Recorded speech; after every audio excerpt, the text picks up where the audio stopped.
রোহিন্তন মিস্ত্রিকে আমার কাছে খুবই আন্ডার রেটেড লেখক মনে হয়। এই জন্য ওনার অনেক ভালো ভালো উপন্যাস আছে যেগুলা নিয়ে তেমন কথাবার্তা হয় না। ফাইন ব্যালেন্স একটা খুব ভালো উপন্যাস, তারপরে ফ্যামিলি ম্যাটার্স তো ভালো, একটু বড়, আর হচ্ছে গিয়ে সাচ এ লং জার্নি, যেটা কিনা পুরস্কার পাইছিল কমনওয়েলথ। তবে আজকে আমি হচ্ছে যেটা নিয়ে কথা বলবো সেটার নাম হচ্ছে tales from Firoz Shahbag. Tales from Firoz Shahbag হচ্ছে বম্বের একটা পার্সি কমিউনিটি, যেখানে আর কি বাড়িটা এলাকাটাই হচ্ছে একটা হাউজিং সোসাইটির মতো। ওখানে শুধু পার্সি ফ্যামিলিরা থাকে। তো ওখানে এক একজনের পয়েন্ট অফ ভিউতে এক একটা গল্প, কিন্তু সবটা মিলে একটা উপন্যাসের মতো।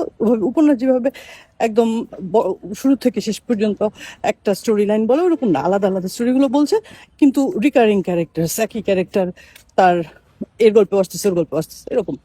তো ওখানে একটা গল্প এরকম ছিল, এক ভদ্রমহিলা, পার্সি ভদ্রমহিলা, তার হাজবেন্ড অনেক দিন ধরে রোগে ভুগে টুগে তারপর মারা গেছে। তো ওদের দাসেরা বলে একটা রিচুয়াল আছে, 10 দিন পরে ফ্যামিলির লোকজনকে সান্ত্বনা দেওয়ার জন্য আসে আত্মীয় স্বজনরা, যারা মারা গেছে কিছু ক্রিয়াকর্ম শেষ হওয়ার পরে সান্ত্বনা দিতে আসে।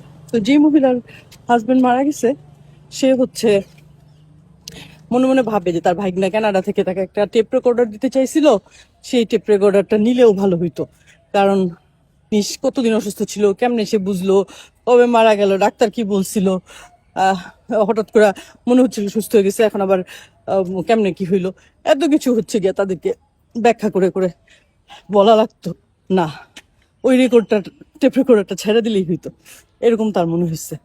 তো আমি এটা বেশ রিলেট করতে পারছি আমার ছেলের বাবা মারা যাওয়ার পরে।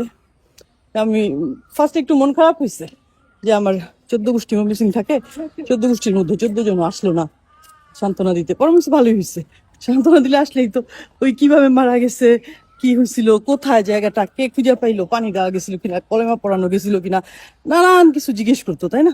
এইগুলোর থেকে বেটার হচ্ছে আর ঠিক আছে আসেই নেই।